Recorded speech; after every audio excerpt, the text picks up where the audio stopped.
Students, whatever homework is given to you, you have to submit it on the very next day between 8 am to 1 pm to the given WhatsApp number, and it is compulsory to submit your homework as your attendance will be marked on the basis of your submission.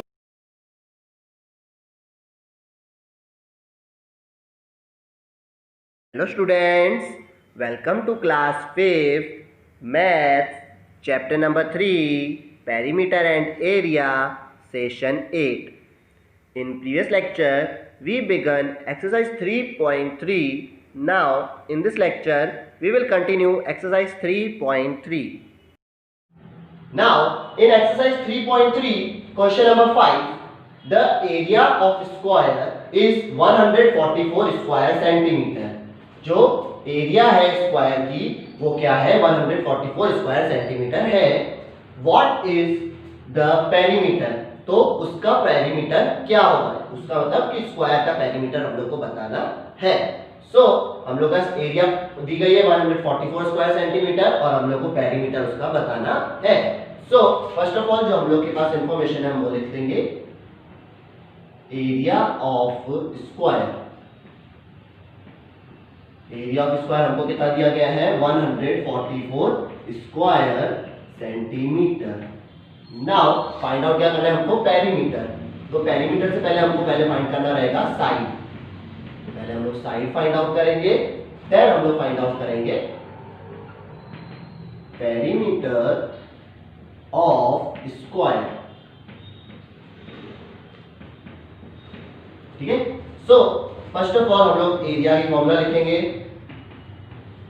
Area of square, area of square की formula क्या होती है side multiply side. So area of square हम लोग को पता है कितना है 144. So we will write here 144. Side हम लोग को फाइंड आउट करनी है तो side multiply side as it is. Now अब हम लोग को ऐसा नंबर चाहिए जिसको हम सेम उसी नंबर से मल्टीप्लाई करें, तो हम लोग का आंसर है 144. सो हम लोग क्या करेंगे इधर 12 12 जा 144. सो हम लोग यहाँ पे लिख देंगे 144 इक्वल्स टू 12 मल्टीप्लाई 12. सो 12 और 12 को सेम मल्टीप्लाई करेंगे तो हम लोग का आंसर आएगा 144. तो साइड और साइड क्या हो जाएगी 12 और 12 यानी side equals to 12 and our unit is centimeter, so we write here centimeter. So our side is 12 centimeter. Now we have to find out the perimeter. So perimeter of square, perimeter of square क्या हो जाएगा हम लोग की formula 4 multiply side. So we will write here 4 multiply side. So 4 multiply side अभी हम लोगों ने फाइंड की 12. So you write here 12. So 4 multiply 12 is 48. So we will write here 48 and our unit is centimeter. So we will write here centimeter. So our perimeter of square is 48 centimeter. So we will write here. So perimeter of square is 48 centimetre. So हम लोग ने यहाँ पे लिख दिया perimeter of square कितना है 48 centimetre. सो इसमें हम लोग ने पहले हम लोग को एरिया दी गई थी. एरिया से हम लोग ने उसकी साइड फाइंड आउट की, साइड से देन हम लोग ने उसका perimeter of square find out किया, that is 48 centimetre. Okay. Now question number 6, find the breadth of the rectangular plot of land whose area is 660 square metre. इसमें हम लोग को क्या बोला है फाइंड करना है हम लोग को ब्रेथ. ब्रेथ फाइंड करना है किसका, एक रेक्टेंगुलर प्लॉट है जो लैंड का है, लैंड प्लॉट है whose area is 660 square metre. So जिसकी एरिया जो है वो क्या है 660 स्क्वायर मीटर है and whose length is 33 metre. और उसकी लेंथ कितनी दी गई है हम लोग को 33 मीटर दी गई है. Find its perimeter also. हम लोग को इसमें पेरीमीटर भी उसका फाइंड आउट करना है। तो सबसे पहले हम लोग ब्रेथ फाइंड करेंगे, देन हम लोग उसका पेरीमीटर फाइंड आउट करेंगे। सो सबसे पहले हम लोग को क्या क्या दिया गया वो लिख देंगे, एरिया ऑफ रेक्टेंगुलर प्लॉट। हम लोग को एरिया ऑफ रेक्टेंगुलर प्लॉट कितना दिया गया है, तो 660 square metre, 660 square metre. Then हम लोग को लेंथ दी गई है, तो हम लोग यहाँ पे लिख देंगे लेंथ। कितनी दी गई है हम लोग को लेंथ, तो हम लोग लिखेंगे 33 मीटर। सो राइट डाउन 33 मीटर। हम लोग को क्या फाइंड आउट करना है, ब्रेथ फाइंड आउट करना है, और हम लोग को क्या फाइंड करना है, पेरीमीटर इसका फाइंड आउट करना है। सो पेरीमीटर पे भी question mark. Now first of all we have to find out the breadth. So हम लोग ने ब्रेथ की फॉर्मूला पढ़ी हुई है, breadth equals to area of rectangular plot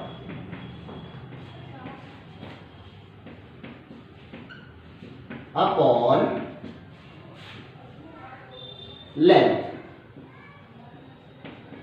हम लोग की ब्रेथ की फॉर्मूला क्या होती है, area of rectangular plot upon length. So area of rectangular plot is 660 and our length is 33. So 33 and 660 cancellation is possible, so we will write here 33 one time and 660 is 20 times. So our breadth equals to 20 meter because our unit is meter. So it is 20 meter. Now we have to find out the perimeter. Perimeter of rectangular plot. Perimeter जो है उसका rectangular plot का हमें find out करना है। तो rectangle की हम लोग की फॉर्मूला क्या होती है पेरीमीटर की, that is 2 multiply in bracket L plus B. So 2 as it is, multiply as it is, L for length. So our length is 33. So we will write here 33 plus B now found out 20. So 20 plus 33, that is 53. Now 2 multiply 53 is 106. So our perimeter of rectangular plot is 106 meter. Now we write here, so breadth and perimeter of rectangular plot is, how much breadth is our 20 meter, so we will write here 20 meter, and our perimeter is 106 meter, so we will write here 106 meter respectively. It means हम लोग की जो breadth है वो कितनी है, 20 metre है, और जो पेरीमीटर है हम लोग का वो है 106 मीटर। सो इस समय हम लोग को पहले क्या दिया गया था, हम लोग को ब्रेथ फाइंड करनी थी, एरिया ऑफ रेक्टेंगुलर दिया था और लेंथ दी गई थी, और हम लोग को पेरीमीटर भी फाइंड आउट करना था। सो फर्स्ट ऑफ ऑल हम लोग ने एरिया और लेंथ की मदद से ब्रेथ फाइंड आउट किया, that is 20 metre. Then length और ब्रेथ को यूज करके हम लोग ने फाइंड आउट किया perimeter of rectangular, that is 106 metre. Okay, now question number 9, find the cost of fencing a rectangular park of sides 38 meter and 17 meter at the rate of 21 rupees per meter। इसमें हमें क्या बताया गया है, find the cost of fencing, यानी कि हम लोग को कॉस्ट फाइंड करनी है, यानी कि हम लोग कितने पैसे खर्च कर रहे हैं वो हमें पता करना है। किसका, एक रेक्टेंगुलर पार्क है उसकी फेंसिंग का, फेंसिंग यानी कि बाउंड्रीज, जो पार्क के साइड में बाउंड्रीज होती है और वो जो वायर्स लगी हुई होती है उसको बोलते हैं फेंसिंग। उसकी साइड दी गई है रेक्टेंगुलर पार्क की, that is 38 metre and 17 metre, यानी कि जो उसकी लेंथ है वो क्या है 38 मीटर है और जो ब्रेथ है वो क्या है 17 मीटर है, एट द रेट ऑफ ₹21 पर मीटर। और इसमें जो हम लोग को रेट बताया गया है कि 1 मीटर की जो हम लोग की जो वायर होगी, फेंसिंग होगी, वो कितने होगी, 21 रुपीस की होगी। सो हम लोग को टोटल हम लोग की कितनी हम लोग वायरिंग लगा रहे हैं, फेंसिंग लगा रहे हैं, उसकी कॉस्ट बतानी है। तो सबसे पहले जो हम लोग को दिया गया हम वो लिखेंगे, लेंथ दी गई है, लेंथ ब्रैकेट में L equals to 38 metre, then breadth bracket में B equals to 17 metre. Length और ब्रेथ हो गई। अब लेंथ और ब्रेथ के बाद हम लोग क्या फाइंड आउट करना है, इसमें हम लोग को कॉस्ट फाइंड करनी है। तो उसके लिए हम लोग को पहले क्या करना होगा कि कितनी बड़ी वो फेंसिंग है, तो उसके लिए हम लोग फाइंड आउट करेंगे उसकी पेरीमीटर कि कितने बाउंड्रीज में वो कवर होगी। So perimeter of rectangular park, हम लोग पेरीमीटर फाइंड आउट करेंगे रेक्टेंगुलर पार्क का। तो अब रेक्टेंगल की फॉर्मूला क्या होती है पेरीमीटर के लिए, so that is 2 multiply in bracket L plus B। So 2 as it is, multiply length is our 38 meter, so we will write here 38, and our breadth is 17 meter, so we will write here 17. So 2 multiply as it is and 38 plus 17, that is 55. So 2 multiply 55 is 110, and our unit is meter, so we will write here meter. So our perimeter of rectangular park is 110 metre, यानी जो हम लोग fencing लगाएंगे वो 110 metre की होगी। अब हम लोग क्या बोला गया है, रेट बताया गया है 21 रुपीज है पर मीटर, यानी हर मीटर, यानी 1 मीटर की क्या हो जाएगी 21 रुपीज। तो हम लोग 110 मीटर की कितनी होगी। सो हम लोग कॉस्ट फाइंड करने के लिए क्या लिखेंगे यहाँ पे, cost of fencing equals to how much, 110 metre को हम लोग मल्टीप्लाई कर देंगे 21 रुपीज के साथ। सो 110 को हम लोग जब 21 से मल्टीप्लाई करेंगे, so we will get 2310 rupees. हम लोग की जो आंसर आएगा वो क्या आएगा, 2310 रुपीज हमारा आंसर आएगा। सो हम लोग यहाँ पे लिख सकते हैं, so the cost of fencing is rupees 2310। सो हम लोग की जो फेंसिंग की कॉस्ट है वो क्या है 2310 है। सो सबसे पहले हम लोग को लेंथ और ब्रेथ दी गई थी रेक्टेंगुलर पार्क की, उससे हम लोग ने उसका पेरीमीटर यानी कितनी वायर हम लोग को लगानी है फेंसिंग के लिए, और 1 मीटर का रेट दिया गया था हम लोग को 21 रुपीज। तो हम लोग का 110 मीटर्स का कितना प्राइस होगा वो हमने ऐसे फाइंड आउट किया कि 110 को 21 से मल्टीप्लाई कर दिया। तो हम लोग का रुपीस में आया 2310 rupees. Okay, now question number 11, find the area of square of length 124 centimetre in square metres. इसमें हम लोग को क्या बताया गया है कि हम लोग को फाइंड करना है एरिया ऑफ स्क्वायर, यानी स्क्वायर की एरिया फाइंड आउट करनी है जिसकी लेंथ दी गई है 124 सेंटीमीटर, और हम लोग को जो फाइंड आउट करना है वो क्या है स्क्वायर मीटर्स में हम लोग को फाइंड आउट करनी है एरिया। सो सबसे पहले हम लोग को जो साइड दी गई है वो क्या है हम लोग की 124। सो हम लोग लिख देंगे side equals to 124 centimetre. Now हम लोग को फाइंड आउट क्या करना है इसमें एरिया ऑफ स्क्वायर। हम लोग यहाँ पे लिख देंगे area of square equals to question mark. So अब एरिया ऑफ स्क्वायर की formula, area of square equals to, area of square की फॉर्मूला क्या होती है, side multiply side. So side की वैल्यू हम लोग की क्या है 124।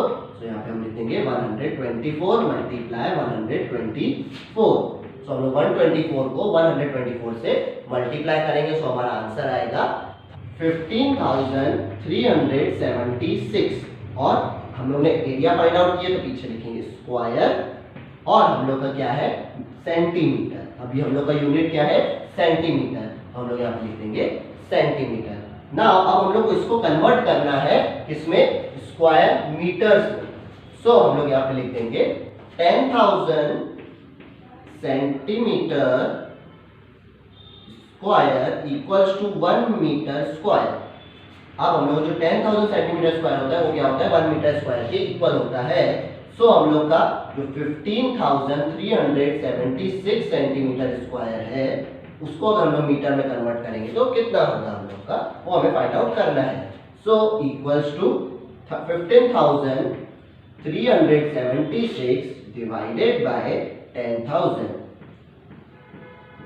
So in denominator we have 4 zeros, so we have to put point before 4 digits.